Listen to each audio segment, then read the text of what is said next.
আজকে একদম একটা ছোট্ট রেসিপি শেয়ার করব। আজকে আপনাদের সাথে চিলি পনির রেসিপিটা শেয়ার করব। নবমীর দিন দিদির ঘরে এই চিলি পনির রেসিপিটা দিদি বানিয়েছিল। সেই রেসিপিটা কিন্তু এখনও আপলোড করা হয়নি, সেইটা আজকে আপনাদের সাথে শেয়ার করব। চিলি পনির বানানোটা তো একদমই সহজ, আপনারা জানেন, কিন্তু এক একটা মানুষের এক এক রকম বানানোর পদ্ধতি থাকে, মানে রান্নার পদ্ধতি এক এক রকম থাকে। দিদি কীভাবে বানিয়েছিল সেটাই আজকে আপনাদের সাথে শেয়ার করব। চিলি পনির বানানো কিন্তু একদমই ইজি।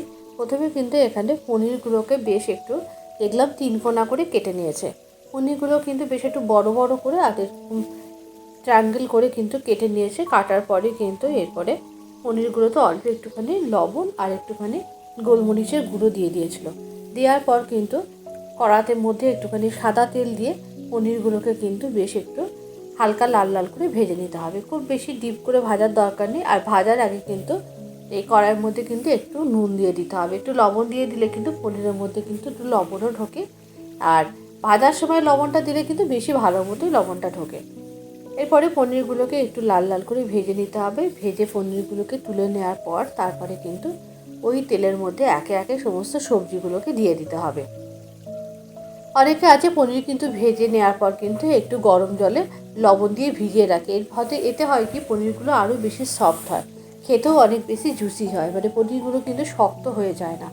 এরপরে কড়ার মধ্যে একটুখানি রসুন ফোড়ন দিতে হবে, একদম কুচি কুচি করে কাটা রসুন দিলে কিন্তু এই চিলি পনির খেতে অনেক বেশি ভালো লাগে। আর তারপরে বড় বড় কিউব করে কাটা পেঁয়াজের টুকরো দিয়ে একটু হালকা লাল লাল করে ভেজে নিতে হবে। আর তারপরে এর মধ্যে 3 রকম ক্যাপসিকাম দিয়ে দিয়েছে।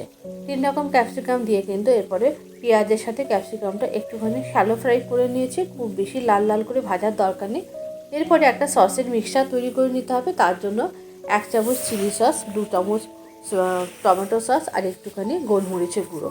সয়া সস কিন্তু এর মধ্যে দেখলাম ব্যবহার করলো না। আর দিয়েছিল একটু ভিনিগার দিয়ে একটু জল দিয়ে কিন্তু একটা সসের মিক্সচার তৈরি করে নিয়েছে। এদিকে কিন্তু সমস্ত সবজিগুলো ভাজা হয়ে গেছে। এর মধ্যে কিন্তু একটা দুটো লঙ্কা একটু ভালো করে কুচি কুচি করে কেটে দিয়ে দিয়েছে। একটু লঙ্কাটা নিজেরা আপনারা ঝাল অনুযায়ী দেবেন কতটা খাবেন। আর তারপরে কিন্তু এর মধ্যে বেশ কিছুটা পরিমাণ বেবি কর্ন দিয়ে দিয়েছে, মানে বেবি কর্ন না, কর্ন দিয়ে দিয়েছে। কর্ন দিলে কিন্তু এই সমস্ত চাইনিজ ডিশ খেতে অনেক বেশি ভালো লাগে। আরও ভালো হয় যদি পেঁয়াজ পাতা থাকে বা পেঁয়াজের পাতার যে গোড়াটা থাকে সেটা দিলেও কিন্তু খেতে খুব ভালো লাগে। এরপরে কিন্তু ভেজে রাখা পনিরটা এর মধ্যে দিয়ে একটু নাড়াচাড়া করে কিন্তু প্রথমে সসটা দিয়ে দিতে হবে এবং তারপরে কিন্তু একটু কর্নফ্লাওয়ারের স্লারি করে দিতে হবে। এই সময় এর মধ্যে একটু রেড চিলি পাউডার দিয়েছি। রেড চিলি পাউডারটা দিয়েছি একটু ভালো কালারের জন্য। রেড চিলি পাউডার দিলে কিন্তু বেশ একটা ভালো কালারও আসে।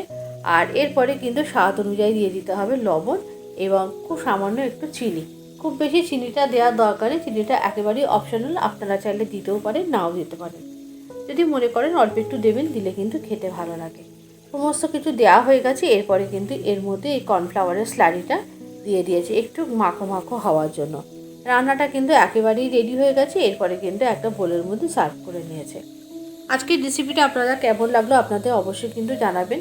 পোলাও, গরম ভাত, পরোটা, লুচি, নান, কুলচা যে কোনো কিছুর সাথে কিন্তু এই চিলি পনির অনেক বেশি ভালো লাগে। রেসিপিটা যদি ভালো লাগে একটু লাইক করে দেবেন।